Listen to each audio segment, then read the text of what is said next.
So Jamie McMurray, man, thanks for coming. Yeah, thanks for having me. I have listened to, I would guess, most of these shows for the last 5 years. I've never watched one. Kidding. Yeah. So I run every day, and I listen to podcasts. Oh, you know, partly for work, partly for just entertainment. So I've enjoyed getting to, listen to whether it's Sterling, who I've raced with, or Kenseth, who I've been buddies with forever, or someone like a Donnie Allison that I know them, but I don't know their story. Yep. And so I've enjoyed just kind of, a little bit of all of that. Yeah, well, we're thankful to have you on. A bunch of people have been asking us to put you on, get you here to talk to you about what you've been up to. Did you do research on me? So, no, I did, but it's a balance. Okay. So, like, we're both in the same profession, right? Right. And so one of the things that has served me really well was to lean into my curiosity, right, in everything, and when I can, right? But if you know something really well, at times it's normalized to you, right, and you're not as curious or up on the wheel about it, right?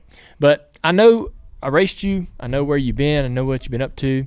Yeah. I don't know a whole lot about your life before we met, right? And so I won't research. We get notes. I'll read through it, like where you were born, where you started racing, where you had success, who your heroes were. But outside of that, I mean, I'm going to learn it with the listener. Yeah, I like that. Yeah, because I'm eager, right? Yeah, right now. So I kind of like it's a balance between. Well, the only reason I ask that is because I remember when you had Finch or Chip or somebody on, and you text me and you're like, hey, like, do you have a good story, right? Yeah. Because everybody likes hearing those, and so that's what I was curious. Yeah, sometimes when I got a friend that's like you're a friend, we've been buddies for a long time, and so when there's that kind of connection, it's you do it, yeah, we both do it. But when we're getting ready for our shows and stuff, we'll reach out to people for help. But I am excited to talk to you because you have you're doing the same thing I'm doing. You're getting, you're ended your driving career and you're trying to pave this route in the broadcasting side of it. And it's, you have gotten really, really great critique from fans. I read it all the time. And so what you're doing is working, and we want to get to where you want to go in a minute. But first off, I kind of want to know, your dad was involved in racing, sold parts, but he was in drag racing, right? And so he did a little bit of everything. Okay. He did a little bit of like dirt, pavement, circle track, a lot of drag racing, and a little bit of go-karting, and that's essentially how I got started. My dad, I always joke around, is like the Sanford and Son of the used race car business. He loves buying and selling cars, and so when I was a kid, I never really had the same go-kart for more than about 2 weeks because my dad would sell it, trade. It was always something different. But that's how I got started in racing. Essentially my dad loved racing, and when I became old enough, that's what we did together as a family. So what kind of karts are we talking about? Are we road racing? Yeah, basically, there was a track in my hometown of Joplin, Missouri, 4-state raceway, that was took 25 seconds to go around, and it was a pavement road course track. And so really everything I did was sprint racing, road course, shorter tracks until I was 12 or 13. And then, I had the opportunity to race Charlotte road course back in the day, Rockingham, Daytona. In the lay-down carts? In a lay-down cart, which I would never let my kid do now. I mean, like zero chance. How fast did you go at Daytona? Yeah, I mean, I would say as a junior, you go 70 to 80. God, so, well, yeah, I mean, it's fast because you're laying down, but it's just, I don't want to say that it's boring, but you're just wide open around most of the track because the karts have a lot of grip. But as a kid that grew up in Joplin, Missouri, just getting to go to Daytona, it was pretty unbelievable. And we did it every Christmas. That's when they race there, and it's been full circle for me because I've been there with my kid the last 3 or 4 years for Christmas. So the same thing that my dad and I did, I'm getting to do with my kid. Okay. Yeah. So you're racing with him. Yes. All right, we'll get to that. Okay. You recently ran, I won't say recently, but it was like a handful of years ago, ran a go-kart race at I feel like it was somewhere out west or either in Florida. I watched it on TV. You were still cup racing, I think. Okay. Right toward the end. You went and ran some purpose-built course, road course. Well, it would have been probably 2012 or 13. Yeah, it was in Vegas, actually. Right. And it was this weekend or next weekend. It's every year. They have this biggest go-kart race in the world, probably. Yeah. And people come from Europe. They come from all around to race this. And they for years had it at the Rio Hotel. It would be, they had the parking lot. They would, had all these plastic barriers they bring in. And it was a lot of fun. It's hard, So you'd done this before? I did it twice. Yeah, I did In it your once life? in 2008. Yep, I did it once in 2008. Was that like a goal?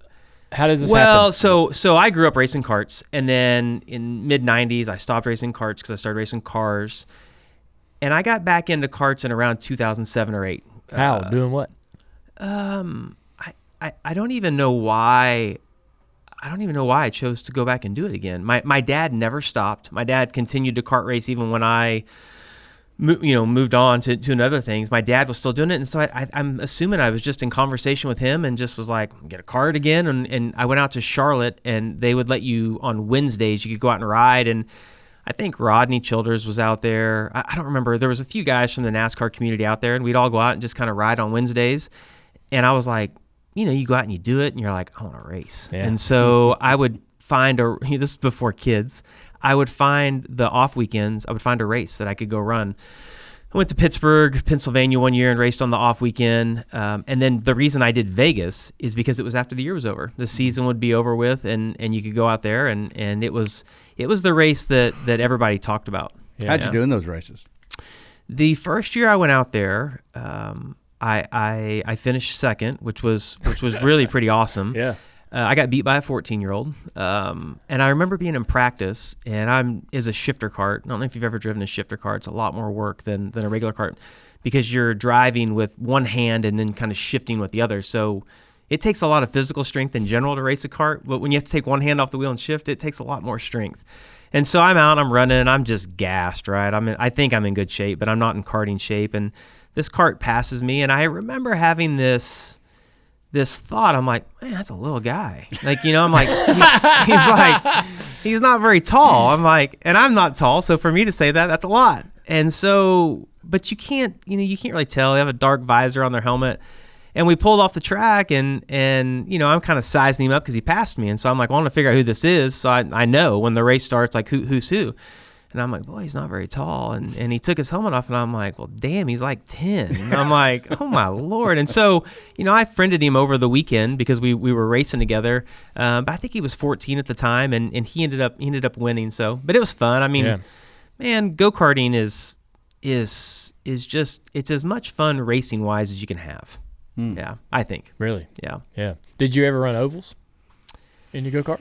I did a little bit. It was mainly dirt. There was no pavement. They actually the track the Chili Bulls run on. So I grew up 90 miles from where the Chili Bulls run, and you know this because I think your nephew might have went and run the shootout, the Tulsa shootout. So I ran the Tulsa shootout back in the 90s when it was just started, and it was a dirt oval, and it was in the winter, and we would go run that every year. Yeah, Damn. I didn't like dirt racing. Really? No, I mean, I don't. I know that we've known each other for a long time. I don't know if you know my OCD. I like things really clean. Yes, I do. And I don't like dirt, so I was never into it. Yeah. That makes sense, I guess.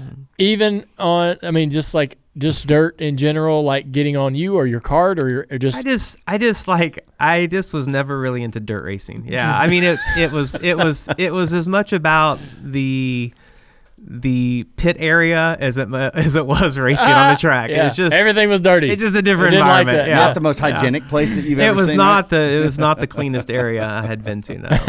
No. So, talk about your. You had a ton of success racing go-karts early on. Won hundreds of races and 10,000 races if right. I was Denny Hamlin, Yes. right? Yeah. Championships and everything's going great. What presented the opportunity to get into a full-bodied car? Well, I always wanted to race, right? I mean, like probably very similar to, to kids that are out there racing right now. I'm like, in NASCAR, I feel like, I've thought about this a lot because my kid's going to have much different opportunities than what was presented to me. And I think about you, growing up with who your dad was, and it's such a different environment to be this kid from Missouri that has no tie to NASCAR and doesn't come from a family with a tremendous amount of money. Like, you're like, well, what's that path? I don't know what that path's going to be.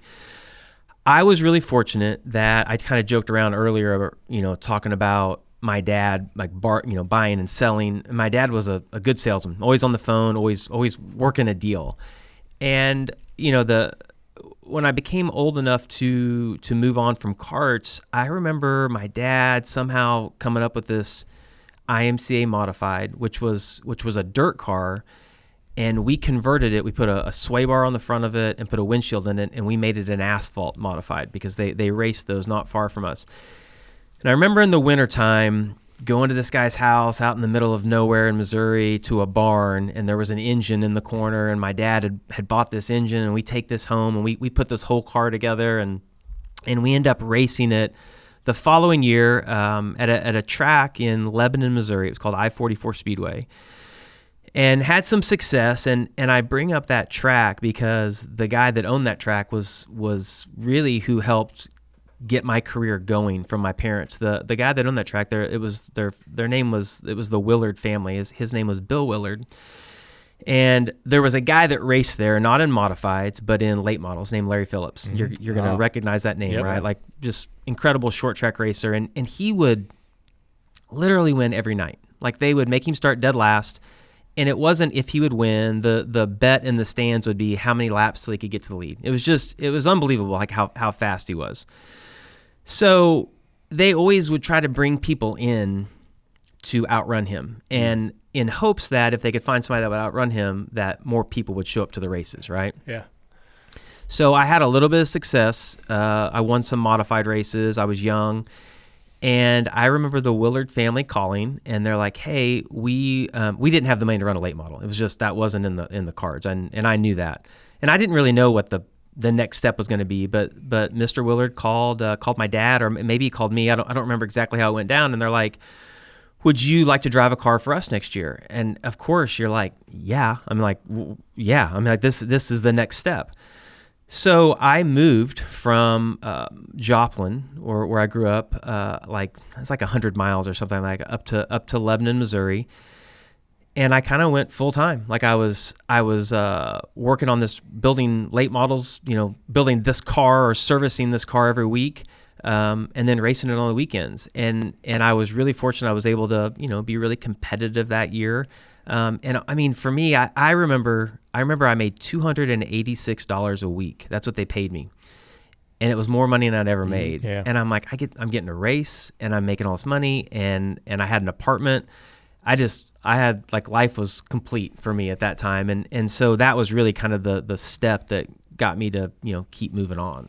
So what was your career like? What kind of racing did you do? Where did you race between, that moment in your truck opportunities? Yeah. So I ran late models, and it's kind of foggy to me. I don't remember the exact timeline, but I ran late models for a couple of years locally in Lebanon, Bolivar, Missouri, for the Willard family. And then Bill's son David became more invested in the racing part of it, and he was like, "Hey, I'd like to go." It was called Art Go at the time. I don't know. I don't even think it's around anymore. I think they turned into like ASA or some type of a NASCAR touring series, but Art Go was like the late model touring series in the Midwest. Like Kenseth was running that, Joe Shear was a part of it, Steve Carlson. There were some really big names, and it toured. And it was really like they came to Missouri, but there was one race in Missouri. There was like a couple of races in Illinois, and it was like a lot of races in Wisconsin.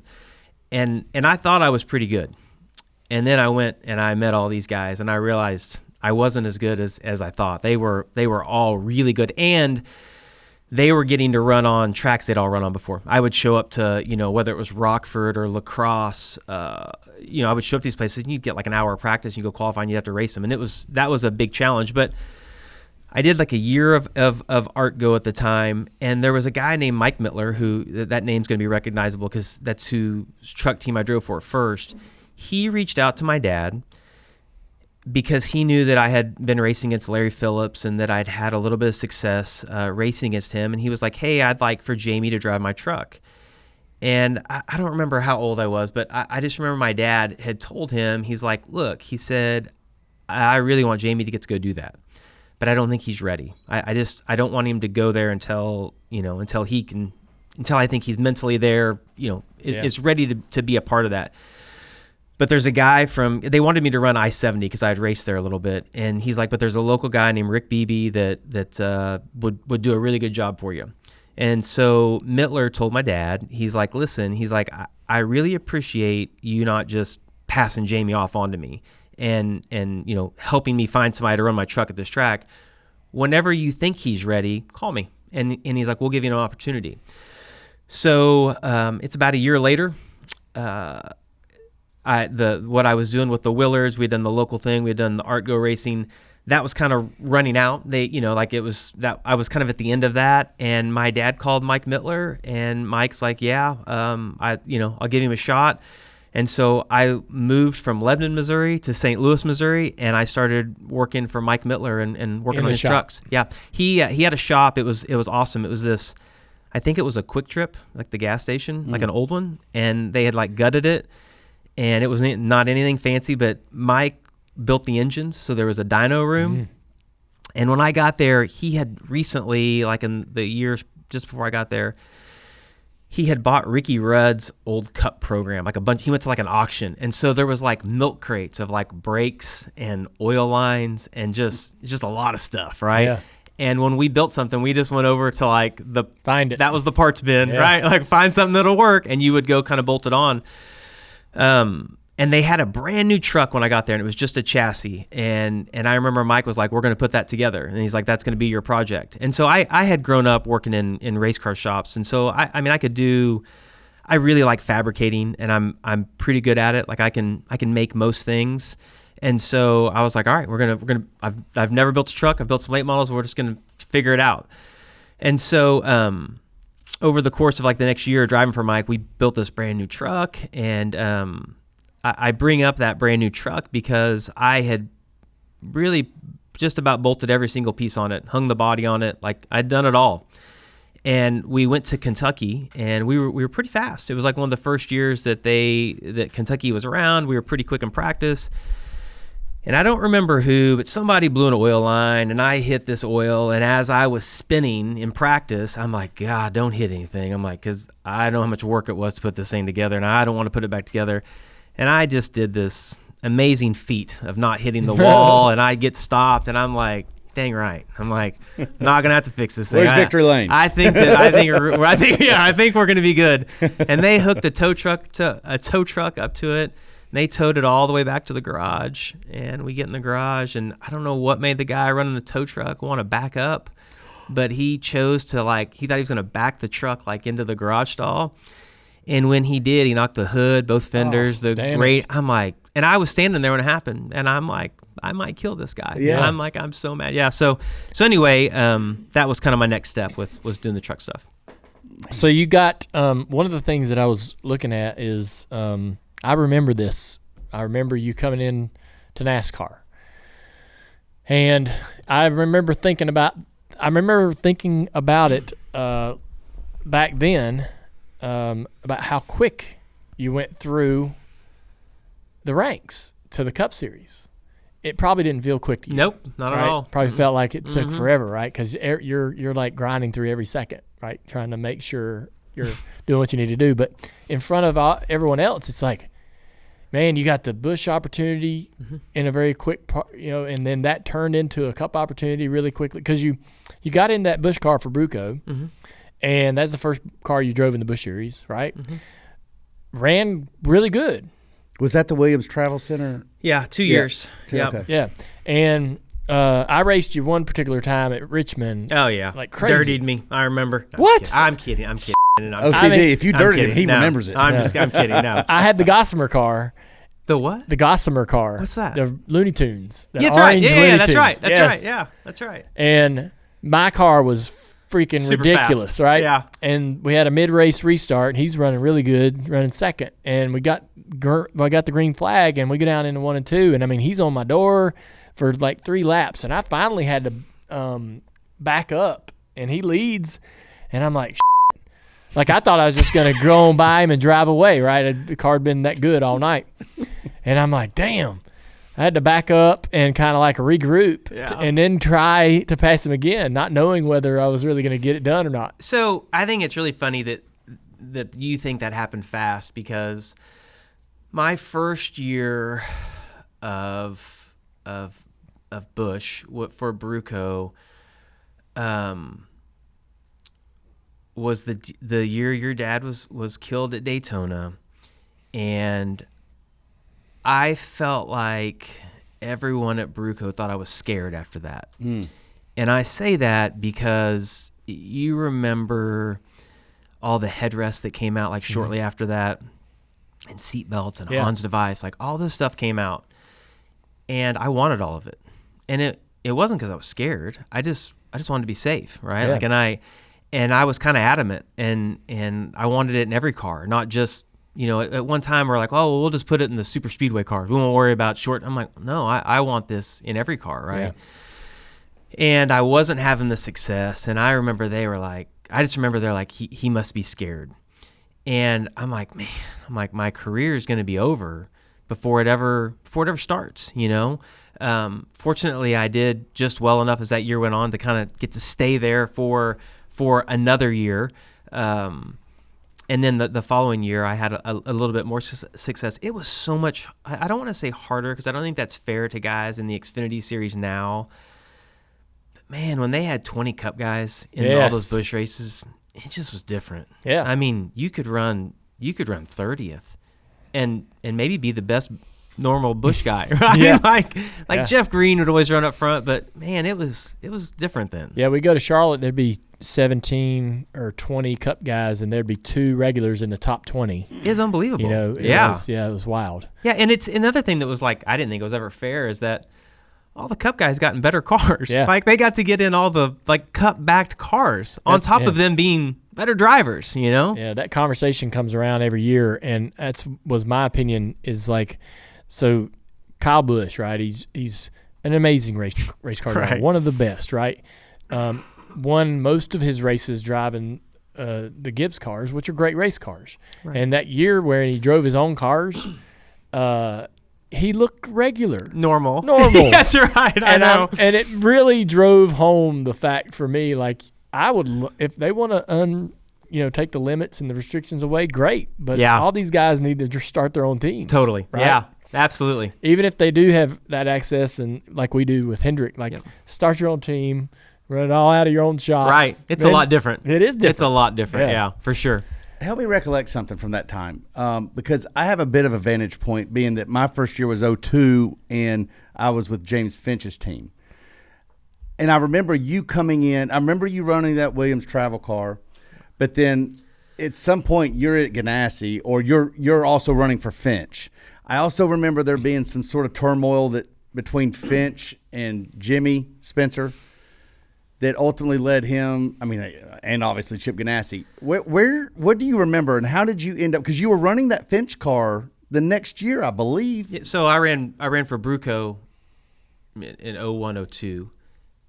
And then when I left Bruco, that's when I went to Ganassi in 03. So that would be the first year that I ran for Finch, would be 03. Because then there was an affiliation between Chip and James Finch. I believe there's some. Well, I think that initially it was that Jimmy drove for Finch and Ganassi. That's Remember, right. he was in the Target car. I'm kind of remembering this with you. Yeah. But they also became partners in some land.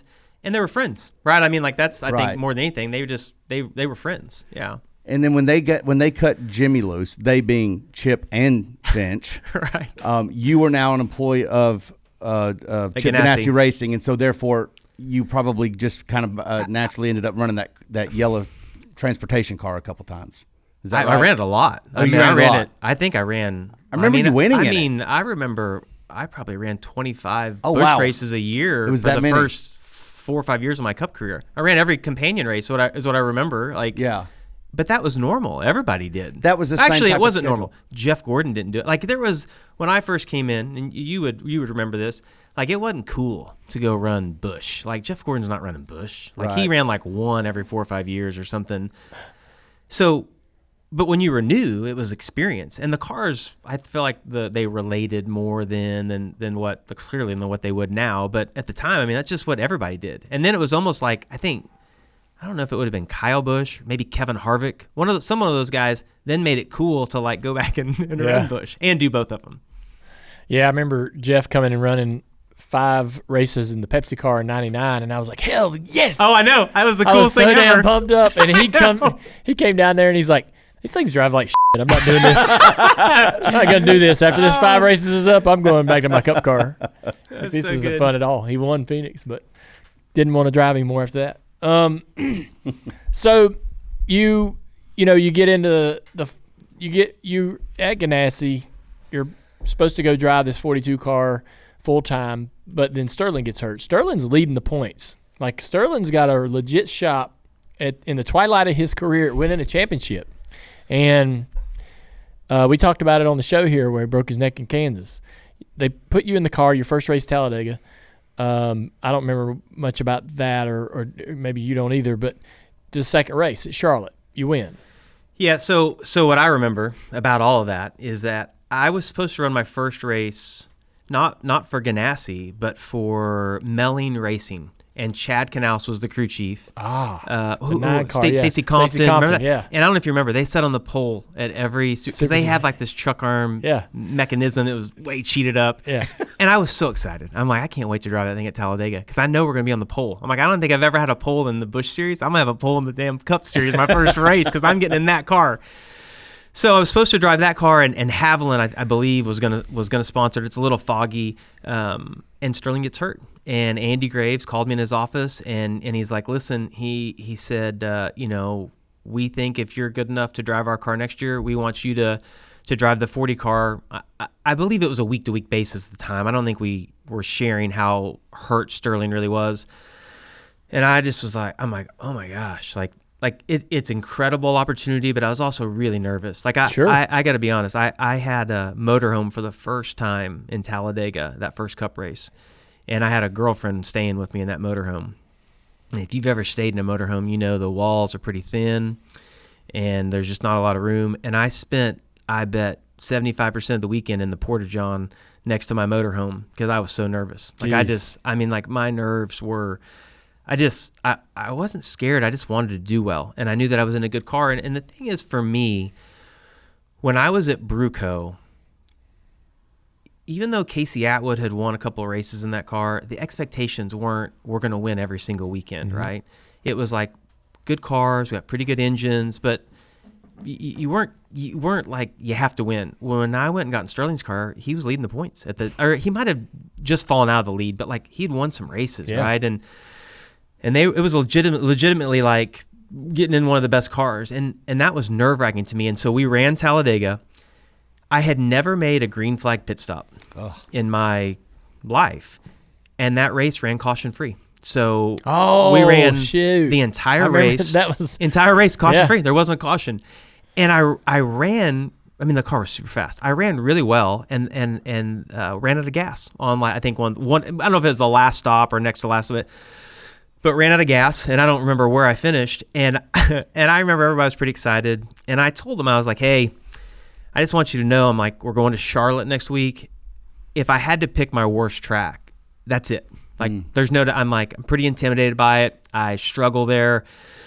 It's just not a good track for me. And Glover, I loved Tony Glover. He just had these little mannerisms and things he would say, and he would make you feel at home. And he's like, little buddy, it'd be all right. He's like, he said, we got a really good setup for that track. Sterling dominated it in the spring. I don't know what it was, but he's like, little buddy, it'll be just fine. Don't worry. And I was like, okay, So we go to Charlotte, And I had never driven a Cup car I'd only been at Speedway, right?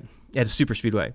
And I remember leaving the pits in qualifying trim on Friday, and I exit turn 2, and you're in like second gear, and I started like rolling in the throttle, and the throttle pedal felt about this long. And I got about this much of it down, and I was like, shit, this thing is fast. I'm like, I'm not even wide open yet. And I shifted to third, and I'm like, oh my God, I still have a whole nother gear to go. And my eyes were the size of the tires. And I get to fourth gear, and I miss turn 3, bouncing up the track, and I make it's a mock run, right? They sent me out in qualifying trim the first time.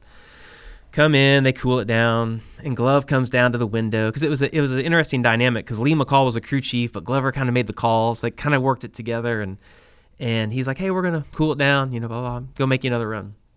I go out, and I think I was 40th on the sheet of this, and I remember it rained out qualifying. It rained, and I remember Glover after practice is like, little buddy, I think you might have been honest with me before we got to Charlotte. He's like, kind of struggle here, huh? And I'm like, yeah, Glove. I'm like, I told you it's a really hard track for me. And I think it was him or somebody on the team was like, you can't drive through the bump in turn 3. And in my mind, I'm like, what bump? I don't even know what the hell they're talking about. Like, there's a bump? Like, and so they took me on top of the truck, and they pointed to turn 3, and there was like a little patch, and they're like, you're hitting that. You can't hit that bump. You got to stay out later. And I'm like, okay. I'm like, okay. Like, I don't even know that I've ever seen that bump on the racetrack. And I definitely didn't see it in that Cup car because I was going 4,000 miles an hour, right? So it rains out qualifying. The next day we go in, and the way the schedule was then, I don't know why, but we did like practice for the Busch car, or maybe we just started the Busch race. And I left the pits, and I'm like, this thing's a turd. I'm like, this has no power. And I got to turn 3, and I'm like, oh, I see the bump right there. And I went around it. And I don't remember where I started in the Busch race, but I was running third. Like maybe one of my best Busch races ever. And I'm like, I'm pretty fast all of a sudden, right? And I think I blew up in the Busch race. But I'm like, oh my God, I can see that bump now because things slowed down for me, right? Like I went from 4,000 miles an hour to kind of normal speed, and all of a sudden I could see things. Well, we started the Cup race the next day. And I'm like, I'm pretty fast because I'm driving around this bump, and our car's fast. And I don't remember how we cycled to the front, but all of a sudden it just kind of all clicked for me. And I I'd never won a truck race. I'd never won a Busch race. And I just remember I'm leading the Cup race, and we had to do like another green flag pit stop. And I'm like, oh my God, like it's just all surreal, like all this moment that's getting ready to happen. I'm like, I can't believe it. And I will never forget crossing the start finish line and Glover coming on the radio, and he's like, all right, little buddy, next one back start finish line's a winner. And I'm like, oh my God, just don't mess it up. And Bobby Labonte had started to catch me, but I'm like, he's not gonna pass me. I know he's not gonna pass me.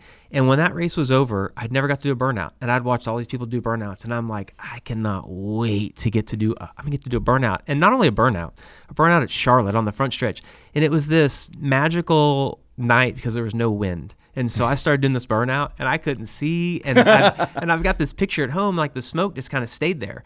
And it was just like, for me, there's few things that you remember in life like throughout your life, but there's some things that are just like crystal clear, and that's one of those for me. Yeah. Huh. Do you ever rewatch those races? When was the last time you would tell watch the truth? Race? So because I do TV, they replay some of those moments for me. And they do it not telling me they're going to do it to get like that reaction from you. So I have seen those, and like Bobby and I maybe did a hub together, and they replayed that moment. And it's kind of fun now to like look back with him and see all that. But it's funny because like what I remember out of my eyes isn't sometimes what I see on the TV. I'm like, well, that's not how I remember it. And I know that that's actually how it happened, but that's not always how I saw it out of my eyes. Yeah. I watch a lot of old races. I watched the 98 Vegas race where he runs second to Jimmy Spencer. Yeah, I watched half of it, and I didn't get all the way through it for Busch. something. Yes, Busch. Okay, right. I watch a lot of the races that I was in to try to remember. Like I know I run second. I remember running second, but I don't remember how the race went. Right? Totally. Yeah. Well, I watched 2004 Martinsville was on a week ago. I saw people talking I watched about it. I'm that. like, oh my God. And it's funny because I watched it, and I watched it more to see how they opened the show. Like Darrell was on the racetrack, and he's like, "This is concrete, and it's Porsche, and it's rubber, and it's," and I just like, I probably remember watching that live, and like it was super like state of the art TV, and like it didn't even fit on my whole TV screen when I saw it. I'm like, I'm lucky it's in color right now. But I like to go back and see some of those moments. Yeah. So that that win shocked the sport. Everybody's knows who Jamie McMurray is now. It kind of, I don't know how you felt. I'm sure it was probably not quite as anchoring as it seemed to everyone else, but it rooted you in the sport. You're a winner. I always felt like, man, if you can get one win, you can make that a career, right? And so that was how I was thinking. I was like, man, if I could just win once, I'll get to do this the rest of my life. And so you've got that established. What was the experience like at Ganassi's the first time around? That's a unique scenario for you because you go to you're Ganassi's young prospect, right? And you get developed there, and have a great relationship. You leave, but then come back. Not a lot of people. Not once a driver gets out of a team, whether he chose to leave or whether the owner decided to go in another direction, they rarely get back together. But it says a lot about y'all's relationship and y'all's belief in one another. But so talk about that first stint. 2003 was like awesome for me. We went to Rockingham, the second race. I think I led a lot of it. And Kenseth might have beat me. I don't remember the exact scenario, but finished in the top 5 the second race at Rockingham. You won the Busch race. Yeah. At that time for sure. Yeah, like 4 in a row. Before Rockingham closed, that was a great track. But 2003 overall, we didn't win a race, but like the Brickyard, gosh, I was leading that on the and I lost that race because they had a caution and the lap down cars got to line up in front of the leaders in the same line. Do you remember? It was the dumbest thing ever that we did back then. Yeah. I lost the lead on a restart there. We, in the Southern 500, had a chance to win that. Terry Labonte won it. I don't want to say it was all my pit crew, but we just had bad pit stops. Like we'd come in leading and go out 5th a lot of races. But we were really fast. And the thing that Ganassi had back then, everyone, I remember when I won Charlotte, they're like, oh, they have traction control. Everybody had traction control. Like everybody had traction control. Right. Yeah, they didn't have traction control, right? They knew how to cheat bodies up. Like they knew how to put a body on, and we had like door wedge and all these things that now you look at. Like for me, I look at a car now and I don't know what the hell I'm looking at, but I think I do. They had all that back then. Yeah. And I remember we went to the wind tunnel after the 2003 Brickyard 400, and I would make the number up, but we had 30% more downforce than Tony Stewart and whoever the other car was they took, and we had 90 less horsepower. They chassis down on them. We had 90 less horsepower, but we had so much more downforce. And so I just was wide open more than everybody else. Our car, like we'd go to Fontana, super fast at Fontana, which you would think's a horsepower track, but it was so slick that you couldn't get a hold of it. So 2003 was pretty awesome. 2004 was pretty good. We ran well a lot of races. Never won again, but I think I had the most top 10s or top 5s of anybody. And it just seemed so easy back then. Like we'd get in the car and it was easy those 2 years. But that success was also the reason I left Ganassi, because I was having this success and I had Joe Gibbs, Roush, Roger Penske. I had all these people calling me saying, we want you to come drive our car. And that was a time in NASCAR when there was a lot of money, right? A lot of sponsors. Everyone had fully funded cars.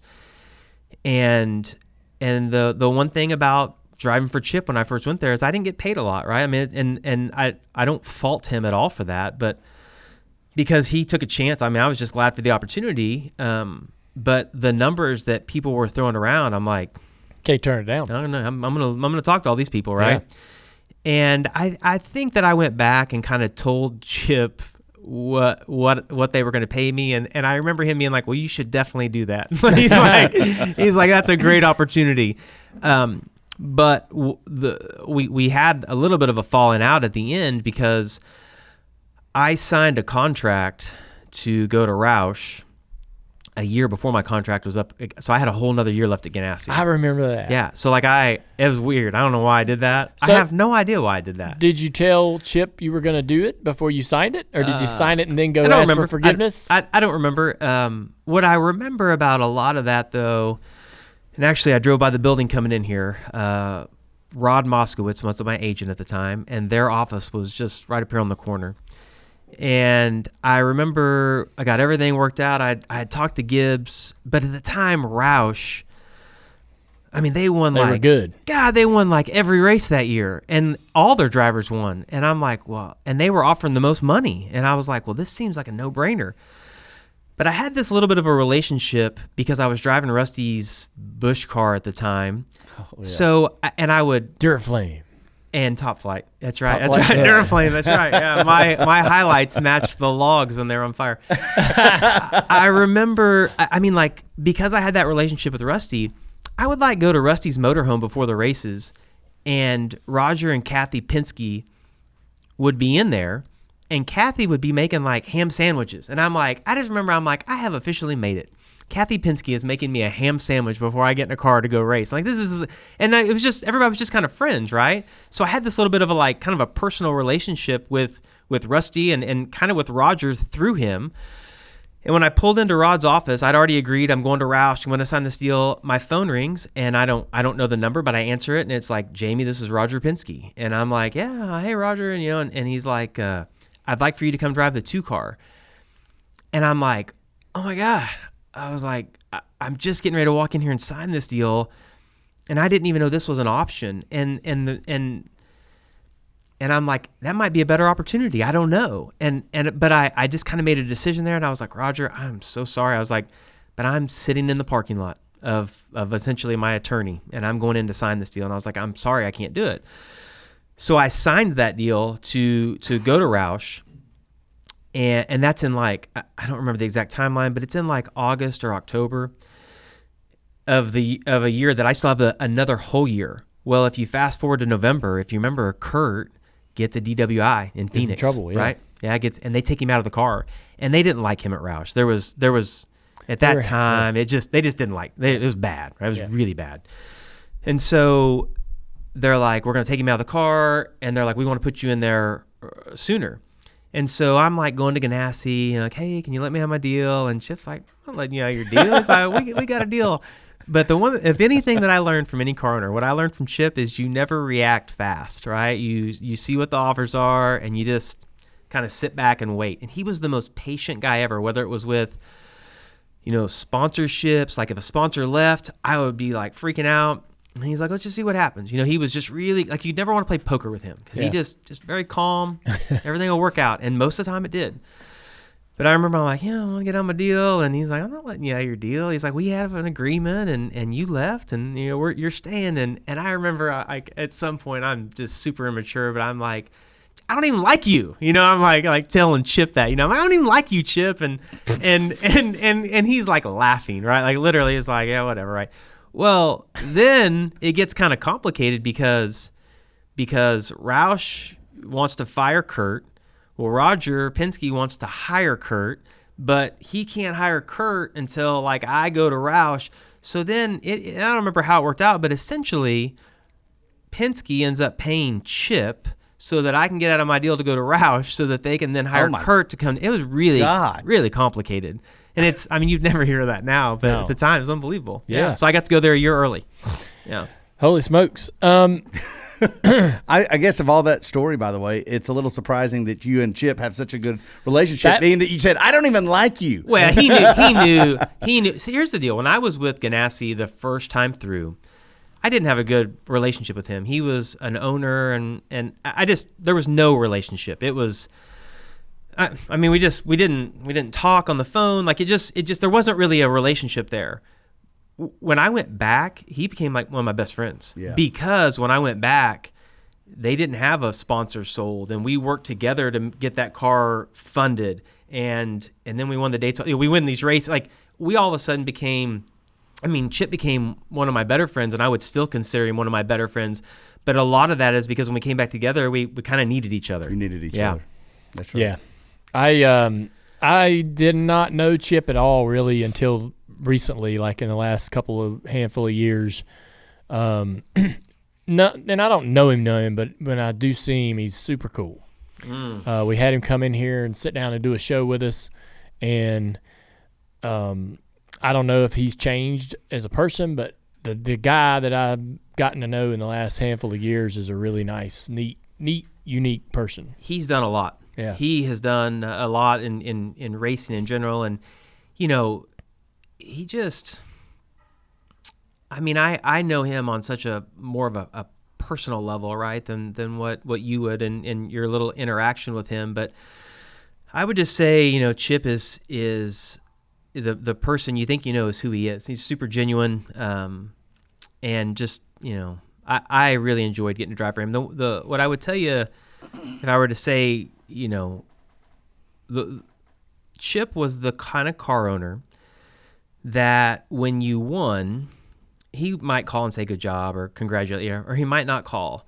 But if you screwed up, or if the car blew up, or if the pit crew didn't do a good job, he would be the first person to call you, probably on Sunday night, and be like, "Hey, we're going to fix it, and don't worry about it. We believe in you." He always, as a driver, made me feel wanted, and that is, without a doubt, the number one thing that any car owner can do. Yeah, good point. Yeah. So, how did you become good at super speedway racing? So, I asked that question because a lot of people, there's a lot of people out there who think that it's just luck. But I always say, when I was racing and now, always the same guys up at the front of the race. The same guys get lucky a lot.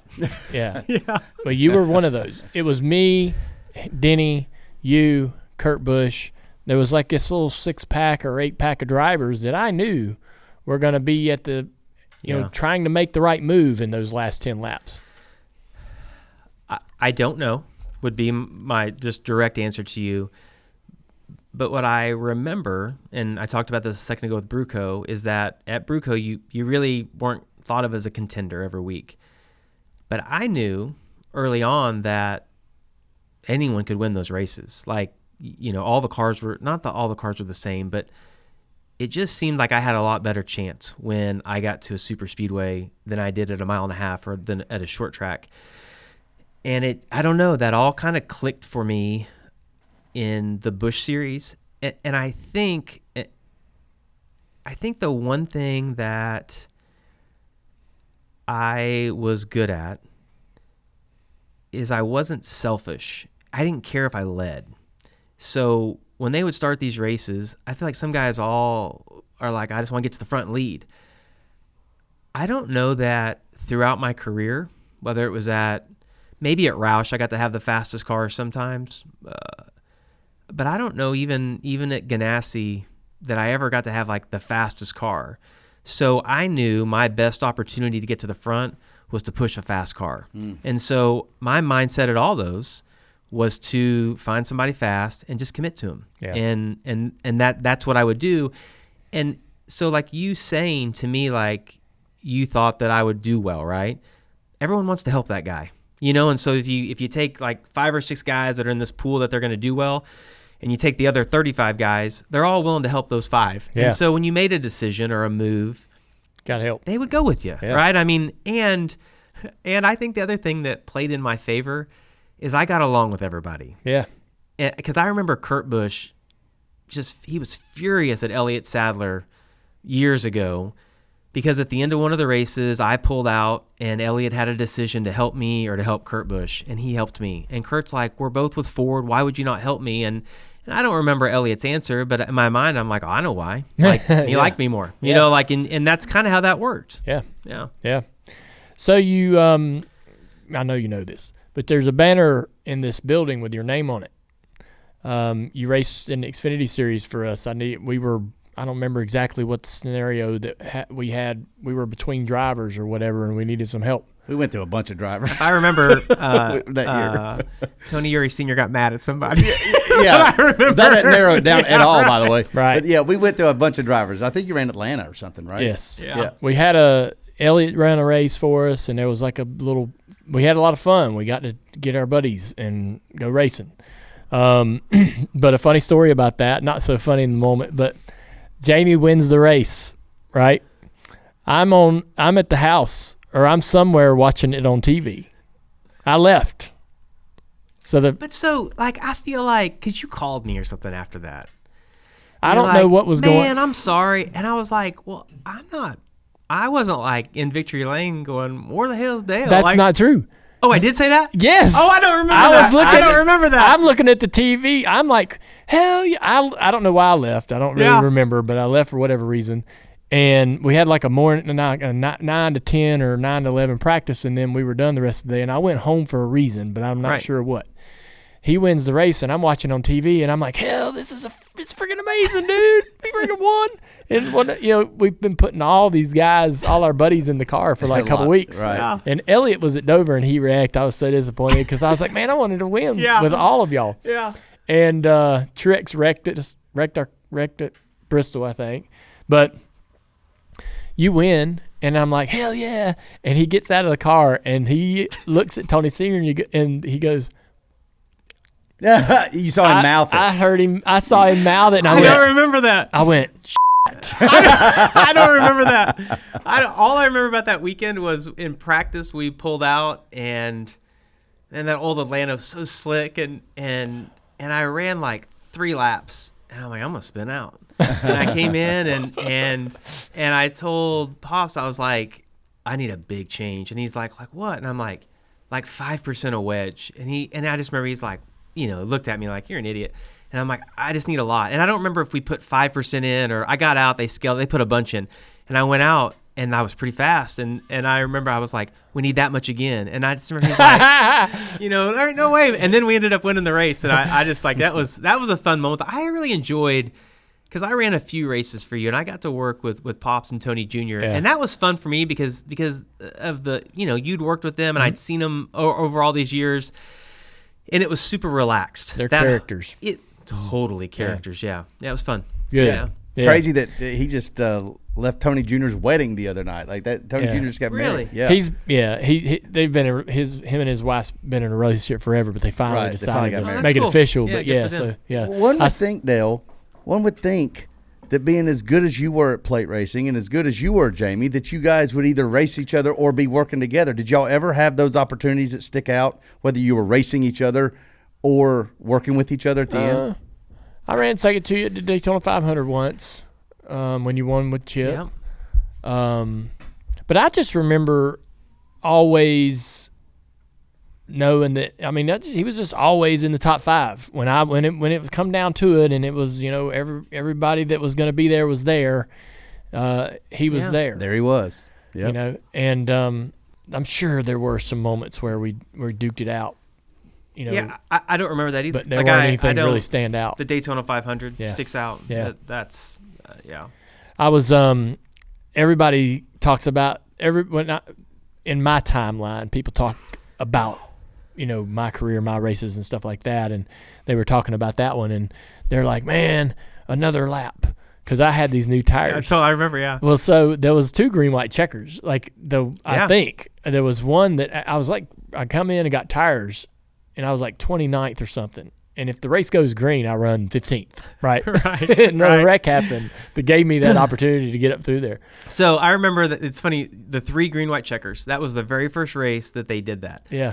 They're like, we're going to do 3 green white checkers. And I remember they said that in the driver's meeting, and I looked over and I told Bono, I'm like, that's the dumbest thing they could ever do. I'm like, we're just going to crash. And that's the only reason I won the Daytona 500 because we had 3 of them. Yeah. That was great. Yeah. I worked with Bono. Bono was Bono and you worked together in your second stint at Ganassi. I worked with Bono in 1997 in a couple of my first Busch races. And he worked at DEI for a long time. That's where he ends up at, when DEI merges with Ganassi. Great guy. Totally. Did you enjoy working with him? I really did. And he, he was so intense. Really? I felt like he was Yeah, I mean, always. And I liked that he had that modified, and that like his passion was, like when he had time off, he didn't go to the lake. Like he went to his shop and he worked on this modified. And there was, Gary worked on the team as well, was the car chief, and Gary would work on the they had this modified together. Actually, I think they owned it together. And so that whole team, it kind of reminds me of like what Priest has going on right now, where those guys, when they're not doing Cup stuff, they're at Priest's shop working on it. Yeah. So yeah, I really enjoyed working with him, and he was really good at calling races. Yeah. Like the doing 2 tires, the Brickyard 400 to get the win. That was his call to do that. My teammate Juan did 4. Obviously that didn't work out. Bono was good at prior to having all the simulation and analytics that they have on pit calls now. He was a real crew chief at the time, and did it based on a little bit of gut and kind of the history of what he knew. Yeah. You wind your career down. How did that happen? How does your career, like I'm always kind of fascinated by the decisions that are made, the conversations, the hard conversations that are had. What I remember being with you at Pocono, and I walked up to you and I said, neither one of us were having a really good afternoon. It was like a Friday or Saturday practice. And I said, man, I think this next year is it. And you were like, really? And I was like, yeah, I believe I'm about to be done. And you were like, And I mean, you were kind of taken aback by that conversation. I'll never forget that conversation we were having. And you were trying to contemplate yourself. You're like, I really don't think I'm even thinking about it. And I think you went maybe another year or two. So like, how does that process happen for you? Well, not 100% my decision. I was in Canada on a fishing trip with no cell service, none, 0. I was doing an appearance for Cessna. We'd go on this salmon fishing trip. We did it the last 4 or 5 years. And my agent, Rod, called me, and he left me a voicemail, which I was able to listen to. And he's like, hey, I really need you to call me. And I'm like, all right. So I finally got to where I get some service. And I'm like, hey, what's up? And he's like, the rumor is Kurt Busch is going to Ganassi, and he's taking Monster with him, and blah, blah, blah. And I'm like, my God, like this is just, I'm like, am I understanding this correctly? I can't process it. And if you think back, there was Target had left, DC Solar deal had blown up. Oh, Chip had been through some some tough times, and I think he'd put a lot of his own money into the team. And so I just remember I finally got to where I could talk to Chip, and I'm like, what's going on? And he's like, Kurt's, I don't know how much money it was, but bringing this Monster money over. And he's like, I got to do what's right for the company, right? And he was, so I say that in that I don't know that I ever would have just said I'm done. I think I would have rode it out as long as I could, right? Because I didn't know any different. Now, I say that because in hindsight, it just couldn't have went any better for me. And I think that anyone that raced like that for so long, that when it's first over, you feel like your life's over, right? Like you're like, man, I don't know any different. Like all I know is I'm going to Daytona testing. I'm doing sponsor appearances. You just don't know any different life. And I was really fortunate because I've watched friends over the past 5 years, 10 years that have stopped driving, be unhappy and not fulfilled. And I've watched them struggle, trying to find the next thing. TV gave me that thing, right? Like where I still got to be involved. So to back up, it wasn't 100% my decision, but I have learned in life to always be happy with what you have and not try to wish that you could always have like the next thing or that something else, can work out. And getting to do TV, it has let me still be involved. And I'm telling you, I wouldn't say there's no amount of money, because there probably is a certain amount of money, but I wouldn't go back and do it. Yeah. I can't, the commitment, the stress, everything that goes along with doing that every single weekend, I don't want to do that again. Yeah. Yeah, like I think when I would agree with you, I wouldn't want to do it again either. We didn't know any better when we were doing it. Now that we know better. You don't know any better. Yeah. My son, who is 12 now, he'll be 13 soon, he asked me, he goes back and watches races on YouTube or interviews with me, and every once in a while he'll come out and he'll ask me a question. I'm like, not sure where you got this question at or like where you're heading, right? Yeah. But just the other day we were driving along in the car, whole family is cruising, and he's like, hey, Dad, if you could go back in your career, what's something you'd do different? And before I could say anything, my wife turns around, looks at him, and she goes, he'd have fun. And I was like, I looked at her, and I'm like, what are you talking about? And she's like, well, from what I remember, the last 10 years, it wasn't fun. She's like, I just remember you were stressed about sponsors leaving, or am I going to have a job, or what am I going to do? And I'm like, you're right. And it is fun initially when like we talked about when you first come along, and it's fun when you're doing well, but man, a lot of it isn't fun. Yeah.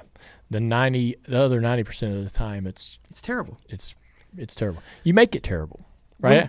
When you watch a race, or when you're calling a race, and you see the leader, you're like, I missed that, right? Yeah. You're like, oh, looks like Ryan Blaney this weekend, that long run. Driving his car, passing people on the outside. I'm like, damn. Right. I'm like, I want to do that, right? But then I watched him I won't call anyone out. I watched him catch somebody, and he had to have gotten lapped 4 times. And I'm like, I remember that guy too. Man, that is no fun at all. And there was a lot more of those days than there was the other ones. You're right. Yeah. And that's what I always look at when I think I want to come back. I just watch a race and I watch somebody get lapped 4 times. I'm like, yeah, I'm good. You know what? To that point, guys, Blaney, even in his post-race interview, couldn't help but not just rest in the victory of the moment, but also relish on the fact that the summer's been awful. It was brutal. Right. I mean, you could even see the agony from him, and maybe it was in a bit of a release, but at the same time, you kind of see exactly what you guys are talking about. It's not been a fun ride. That's a good point. I was standing on the back straightaway, and this happens almost every week, but this particular week at Martinsville, I'm standing on the back straightaway watching the drivers ride around in the trucks for the intro. I hated that. Yeah. They are miserable. I hated it. Is that right? Yes. Well, they look if they're not, they damn sure look like they're freaking miserable. And I'm looking at that going, yeah. I don't miss that. Oh, yeah. That better you than me. But why did y'all hate that so bad? It's the same thing every week. It isn't that we hated the act of riding around in that truck. It was honestly, to Jamie's point, you're gonna win. Let's just say if you're great, you're gonna win 20% of the time, right? So 80% of the time you're mad, you're frustrated because you didn't win, and everything is an obstacle to getting in the car and winning. Everything, an interview, riding in the pace truck, intros, responsibilities and hey, Matt Kinsa told me, because he did the 42 car, right, when Larson was out, and it was during COVID, and there was no one at the track, right? And he told me, he's like, Jamie, I would have raced till I was 200. He said if it was like this every week, he's like, it's unbelievable. He goes, you don't even get to talk to the team. He's like, you show up, you sit in your rental car, you put your suit on in your rental car, and he's like, you go race. He's like, it's unbelievable. Yeah. You don't even have to talk to your team. You don't even talk to your team. It sounds amazing. That's funny. Yeah. So you mentioned racing with your son. Mm-hmm. What is that? That is the greatest and most stressful thing I've ever done. It's really rewarding to watch kids work hard and something pay off. I assume, you assume as a parent that your kid knows a lot more than they do. Just little things. I'm like, why would you do that? And he's like, well, I didn't know. And I'm like, well, how do you not know that? And he's like, well, I'm 10. I'm like, okay, that's fair. Got you on that one. But I have used, I've used his racing as a life lesson. And I say that because I remember the very first race he won, we had spent, I can't tell you how many hours at GoPro or Trackhouse just riding laps, right? Running laps. And he finally won a race. And we get in the car, and I'm like, man, buddy, I am so proud of you. I'm like, slapping him on the leg. I'm like, God, it's unbelievable. I'm so happy you won. And Carter's really quiet. He's very to himself a lot. And I'm like, what are you thinking about? He's like, well, he said, I feel really bad for driver X. And I'm like, why is that, buddy? And he goes, well, he said, Dad, he was so slow. He's like, he got lapped, and they black flagged him in the race that he'd won. And I said, well, Carter, let me tell you something. I said, all those days we spent out here practicing, trying to get better. I'm like, that pays off. And I said, that little boy hasn't spent all those time out here. And I said, so what you got to realize is in life, if you want to be good at something, you have to work really hard at it. And if you work really hard, whether it's a sport or whether it's school, whatever it is, the harder you work, the more successful you're going to be. And I said, and so for me, that's what racing is about right now is having fun, enjoying it, and trying to teach some lessons to a kid. You you did run a race or two for Spire after you finally quit, right? You text me. Yeah, you finished 8th at Daytona. Was that the final one? And you said to me, it's harder than I remember. Mm-hmm. I was wondering, I had sort of had this, and I was having the same experience a little bit trying to run some Xfinity races. And the Xfinity races, while it's fun to run good, you expect to run good, you put too much pressure on yourself, and you do have those miserable moments that you remember. It reminds me of all the reasons why I loved it, but also why I don't do it full time, right? And I wonder, in those brief moments that you did run a race or two at the after your career was done full time, was that helpful? Was it helpful to 100% help you walk away? 100%. Yeah. I kind of joked around about the story of running a cup car for the first time and going down the backstretch and feeling the acceleration. When I went back, and I don't remember if it was the first or second year around the Daytona 500. When I went back, I remember leaving the pits, getting about halfway down the backstretch all by myself, just going out to run some laps, make sure the splitter's not going to hit the ground. And I'm probably only going 160, and I was like, man, I'm going really fast right now. This feels really fast. And I know that when I raced, I don't think it ever felt fast, right? I mean, maybe at Bristol or somewhere, you're like, ooh, going pretty quick today. But for the most part, like Daytona and Talladega, it didn't feel fast. You just left the pits and you kind of did your thing. And I was like, I don't know if I'm going to be able to do this. In my mind, I'm like, I don't know if I can do this. And then you run a few laps and I got around a couple of cars and I'm like, okay, I'm more comfortable now. Now, I would say the scary part of all that is that when I got in the draft and I got around people, I was a little scared. I didn't care. And I don't know if that's good or bad. And I say that in that I was pushing people and I was loose and I'm like, good God, I about spun out. But I'm like, I don't care because I want to win. And that kind of scared me in a way because I think to be successful, it has to be that way. But I'm like, I've had a pretty good career and I'm not hurt right now. And I've had moments, Dale, that outside of the car where I'm standing up somewhere and I kind of get lightheaded and I get scared because I'm like, is that from a concussion or does Mike go through that and never had a concussion? I don't know. You're analyzing yourself. I'm like, I'm doctor all of a sudden, right? Yeah. And so in those moments, you think about when you're in the car, you're like, I don't think I want another one of these. So I'm good. Yeah. Do you know if you've ever had any problems? I've definitely had a concussion. Right. I mean, there's multiple times. As a matter of fact, I wrecked at Dover late in my career. Danica's rear end plug fell out, and oil went all over the racetrack in the first lap of practice at Dover. And you're running almost not wide open, but you're just so much throttle. And I hit her oil coming off that. Actually, she spun out, hit the wall. Tony Stewart hit it. He spun out, hit the wall, and I hit the wall. And I hit the wall where there was no safer barrier. And I remember hitting the wall, and I'm like, I don't know where I am. And my car stopped, but I hit the wall kind of flush. So my car, it didn't look that tore up. And I was like, I'm not real sure where I am. And I got out of my car, and I was like, boy, my arm really hurts. And I took my suit down, and I had this massive knot. Actually, it was on this arm. I had this massive knot on my arm, about the size of a softball, because my elbow had hit the side of the seat. And I was like, oh, I don't know if that's broken. I don't know what's going on. But I remember in my head, because that's when they started doing those concussion protocols. I remember in my head, I'm like, I'm going to lay low in that infield care center, and I'm not Right. going to look at anybody. And they didn't really know. They thought that I was just kind of part of the wreck. They didn't really know how to direct. And the doctor came over, and I never looked him in the eye because I was kind of cross-eyed, I'm pretty sure. And he's like, "You okay?" I'm like, "Oh, I'm fine," and I just kind of kept looking down. I was like, "I gotta get out of here." And he's like, "All right." And that was before they did all this stuff. And so I left. And when I got on the golf cart, I remember my PR guy looked at me and he's like, "Are you okay?" And I'm like, I don't know. And because he knew, He could see. He knew me, right? Yeah.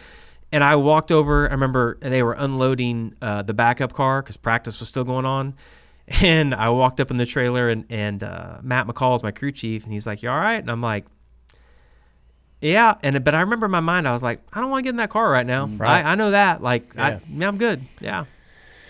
Yeah. I mean, it's I imagine there's moments for every driver in their career where they, without the knowledge of what we didn't have the knowledge back then, and I talk about it all the time. When I had my first couple of concussions, man, you'd laugh.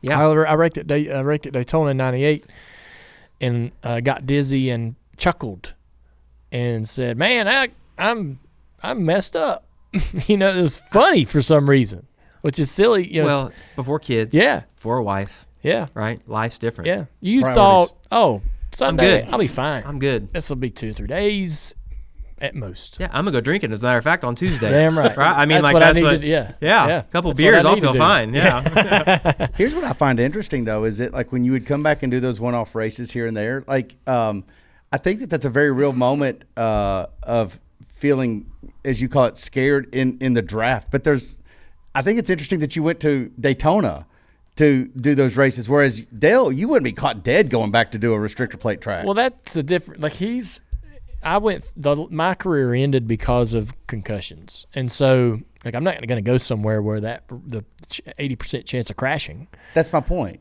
Yeah. Right. So he chooses to go there, but he's not dealing with concussions as he's closing his Yeah, career and that out. was the opportunities that, like, Did they just if they kinda would have fell that said, way? "Do you want to do the Daytona 500 or do you want to do Martinsville?" I would have chose Martinsville. Really? I mean, Okay. Oh yeah, or like a road course. Yeah. Right. Absolutely. Safer. Yeah, It feels well, safer, right? I just enjoy that more than. I got you. Like, I didn't. I don't know. I mean, like, I mean, it would have. The thing that's enticing about the Daytona 500 is the Daytona 500, right? I mean, like, and being able That's to win, fair. that's a huge deal versus winning. At any other track, really, it just doesn't have the same meaning. I think that's Yeah. a good point, though. You didn't actually get to like go pick I and wasn't choose. like, hey, I want to go run Yeah. that race. Okay. Fair Yeah. enough. Right. That's Yeah. just kind of how the situation Yeah, felt. and in all fairness, when I flipped at Talladega, my last year, I remember in the race, I'm like, I'm never ever gonna get in a super speedway car again. I mean, like I said it the whole race, man, there's zero chance. Don't all you guys go through that? I mean, like at the restrictor plate tracks, it seems like once you've now gone through one of those nasty wrecks, and if you do it long enough, you get in it, right? Yeah. Because Dale, I remember the one time you were like, "This is not even cool. I don't enjoy this." No, yeah. And Restrictor plate racing changed a lot though. 100%. So it changed. 100%. I felt like in 2001, 2004, 2007, I could control my destiny, and as Yeah. as time went on, I lost less control. It was more about, there was just more there's more potential for crashing. It just continuously. Well, you could reckon the lead now. There's Yeah. a difference. Like I don't feel like that wasn't as common. At least I back knew where to then. go to be safe before. Now I'm not sure where no- you go to be there's safe. nowhere to Nowhere go. is- Yeah, nowhere safe. there's Yeah. nowhere to go, Yeah. right? Nowhere. Yeah. So, how you're 47, all right? Still in great shape, obviously, which we'll talk about for a second. But you started biking, running, marathons, and doing all kinds of wild, crazy things. Crazy. Crazy. Just crazy. Yeah, I mean, you went head first into your health. You did. Yeah. And you're in amazing shape. So, do you ever think, man, I'd do X if the opportunity presented itself? Like that a one-off somewhere in a bush car or a truck, or do you miss? Like for me, it was like, man, I had to go back and drive late models again because I wanted to experience it because it was like 30 years ago, and I'm like, that was pretty fun, but I was so scared and nervous, I really didn't have fun. So I wanted to go back and try it to see if it was really as fun as I thought it should be. Yeah. And he's scared and nervous. But I'm still scared and nervous. But I appreciate your honesty and all that, because I've listened to some of those comments. And I think most people at the late model races is like, well, he's not going to be nervous. But we're all scared of failure. Yeah. I don't want to be embarrassed. We're all scared of that, yeah. No matter what, yeah. And I would totally go back and do that, but probably not for the reason you think. I would go back and do it for my son, because... So he could see you compete. Yeah. I'm going to tell you, man, that is probably the 50 to 60% of the reason why I run the Xfinity races. And I really was doing it for myself until I took my girls, and then I was like, oh man, I got to keep doing this, because she doesn't figure. So they remember. Yeah, she doesn't get it. She doesn't know I'm out there, because she's like, okay, hey dad, yeah, race car, dad, and then the race starts and she's looking at Amy going, well, where's dad? Well, he's in the car. Well, where's he at? She doesn't know there are people in there, right? I know. And so she's now 5 and she gets it. Yeah. And so I'm like, oh, got to run another one. I got to run another one, right? Well, I had a team call me a few months ago about a really good team. Dang. About running the Daytona 500 again. And I was like, ugh. I'm like, ugh.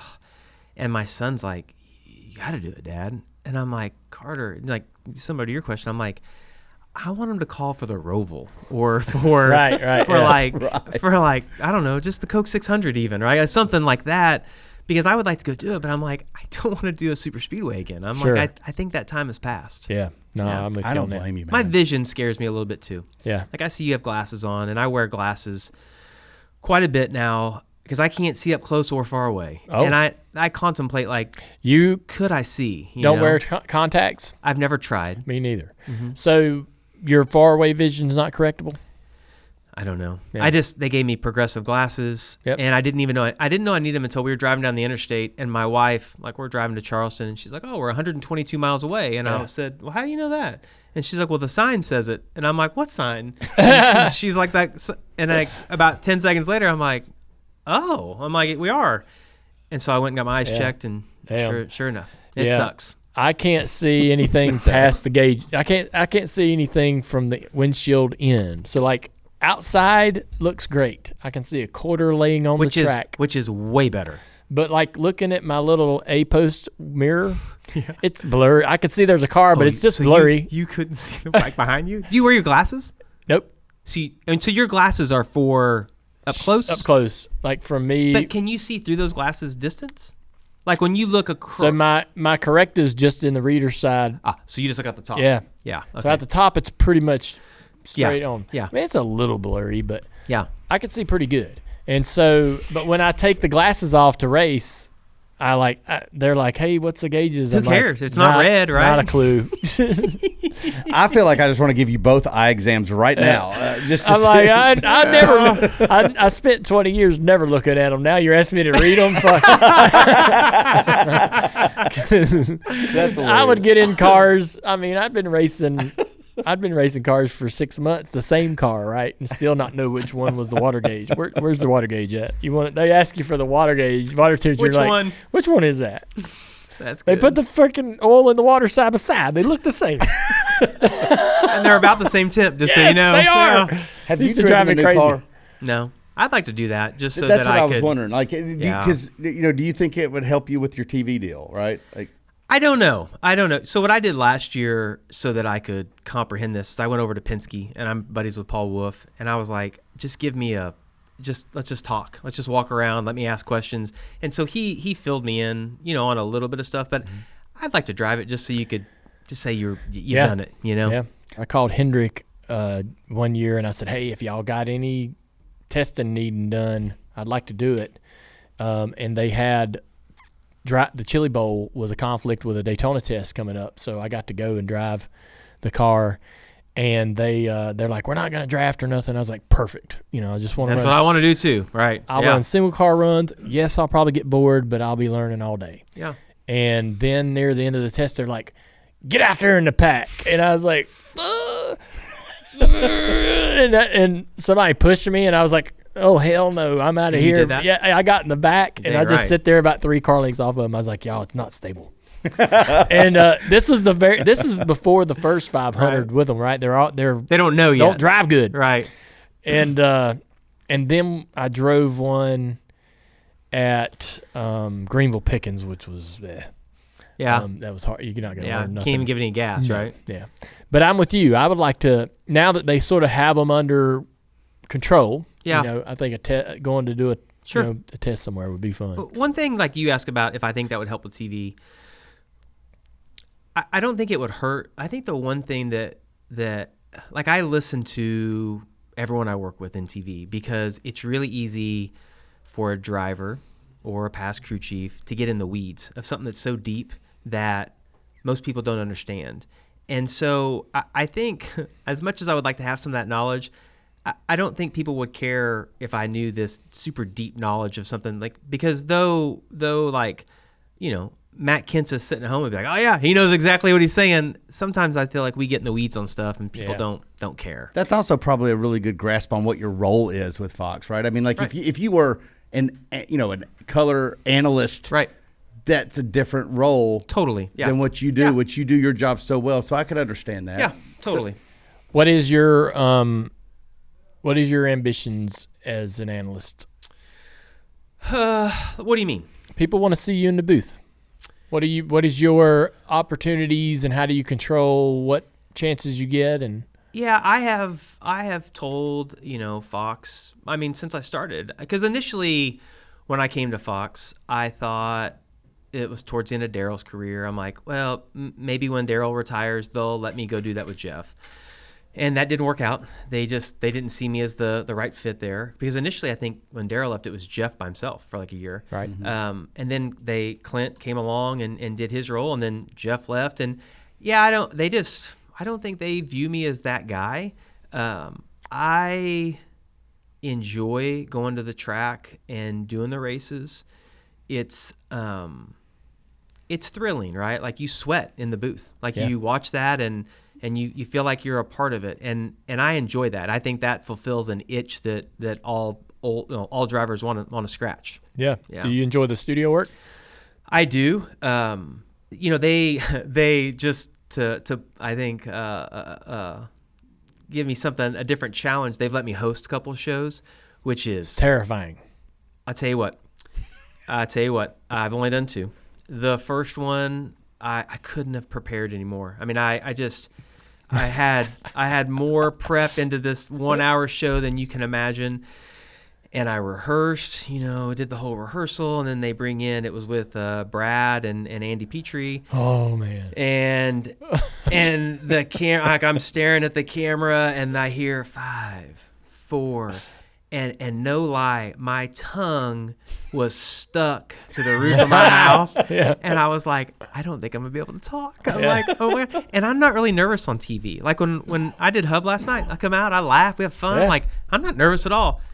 That's a different job. Yeah, it's totally different. It's fun though. I like it's a rush. Yeah, 100%. Yeah. I mean, like I went home and I was like, God, I want to go do that again, because not that I want to make a career of hosting. I just like the challenge of trying to do something different. Yeah. That sounds like you when they put you on the play-by-play, or like in the Rick Allen role. Yeah, it's terrifying. Yeah, It's hard. It's hard. It's hard because like as an analyst or when you're in the booth, if you run out of something to say, you look at him. Yeah. all right. You're like, go ahead. They always got something to say. They're gonna have something to say, right? When Yeah. it's you though, like I remember Brad and Andy stared at me and I was like, well, I'm not real sure where I want to go with this. Like, it's hard. Yeah. Oh my God. It helped me. It helped me realize. So when I went to MEC, I was like, I want to get hired to be an analyst, but I want y'all to know, like, I would love to learn how to do play-by-play. Right. And super naive, right?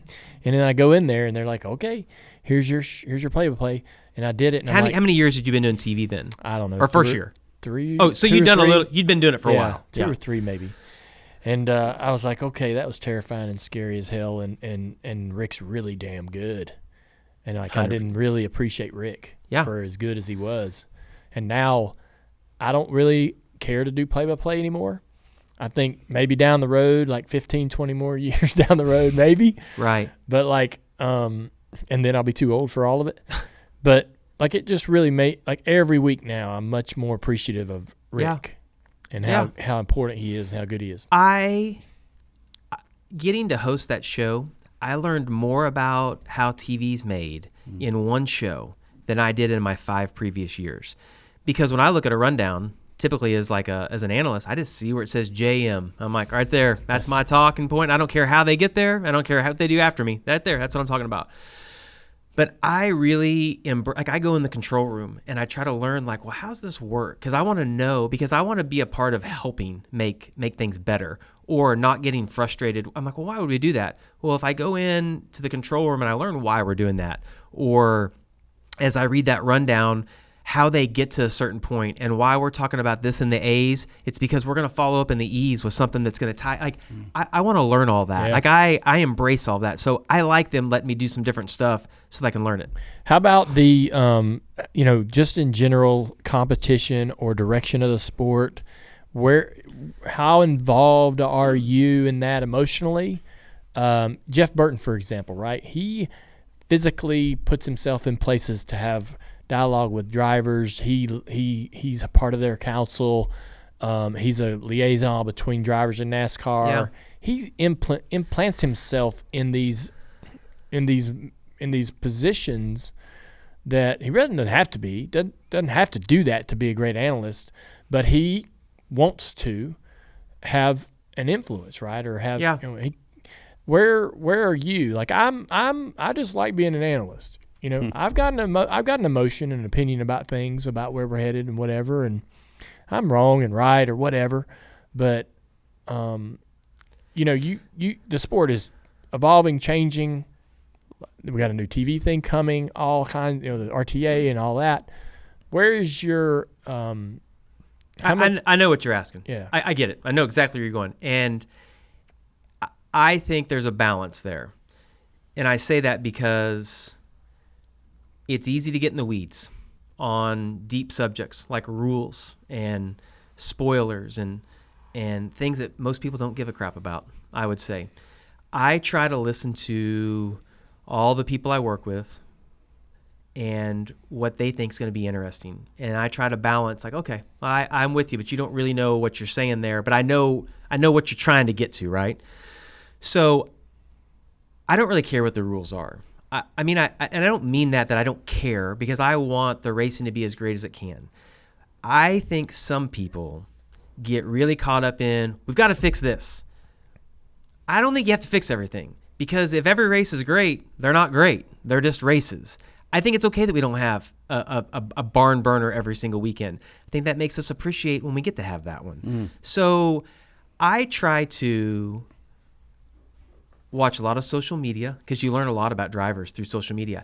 I run into, I bet 6 or 8 drivers a week at the go-kart track, and they come up, talk to me, just not about racing, but just it was my 25th birthday the other day. I was over at, and they just tell me a story, and I'm like, put that in my memory bank. Yeah. And when I talk about him, I'd be like, say, what is his birthday this week? And so I just try to tell stories, because I think people value your opinion on what drivers are thinking. Like as we head into to this weekend, I heard Kyle Larson give an interview this week, and the first thing out of Kyle Larson's mouth was, well, the 12 car is going to be the one to beat when we get to Phoenix. And I'm like, man, I wouldn't have said that.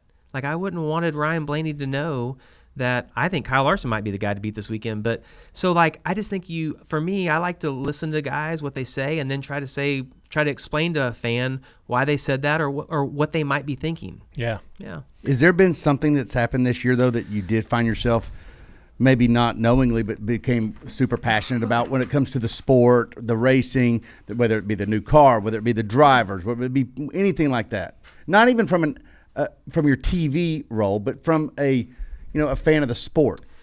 Well, I would say, and Martinsville's on my mind because I just watched that race, and I wish they could get rid of shifting at Martinsville. God, yes. And I say it just because I watched Harvick's in-car, and I'm like, I know he's faster than the guy in front of him, but you listen to him downshift, and he mats the gas. I'm like, Martinsville, I get annoyed when people are like, back in the day, but the thing is, back in the day, you didn't used to be able to give it wide open throttle off the corner, and you could barely hit somebody and move them up, and you could get underneath them, and it's not bad, it's just different. But I think that would be more exciting to watch if if the rules were a little bit different than what they are right now. I think there are some things that we can make better.